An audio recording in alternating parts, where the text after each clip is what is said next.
सोलापूर महानगरपालिकेची निवडणूक आता संपलेल्या आहेत. संपल्यानंतर कार्यकर्त्यांना उद्देशून आपण एक पत्र लिहिलं. त्या पत्रावरती पालकमंत्री असं म्हणतात की 2 कदम पीछे नहीं 50 कदम नीचे गिरे हैं आणि गिरे तुम्ही टांग ऊपर, अशा पद्धतीची टीका आपल्यावरती. खरं तर मी जास्त लक्ष ते जे बोलतात त्याच्याकडे देत नाही आणि ते पत्र जे मी लिहिलेलं ते मी माझ्या काँग्रेसच्या लोकांसाठी आणि कार्यकर्त्यांसाठी लिहिलेलं.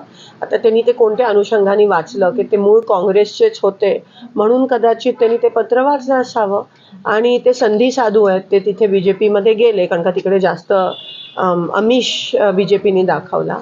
पण ते मूळ मी काँग्रेसच्या माझ्या सगळ्या लोकांना कार्यकर्त्यांना जे उमेदवार लढले त्यांच्यासाठी ते पत्र होतं.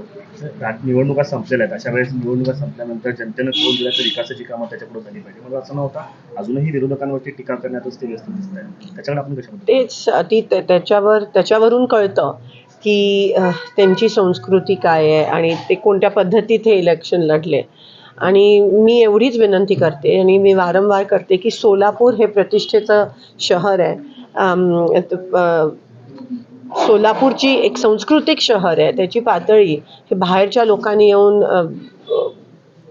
कमी करण्याचा त्यांना काही अधिकार नाही आहे आणि त्यांच्याबद्दल मागे जे काही झालेलं ते उघड आहे म्हणून त्याबद्दल मी काय जास्त सुभाष देशमुख असं म्हणाले की काही लोकांना यश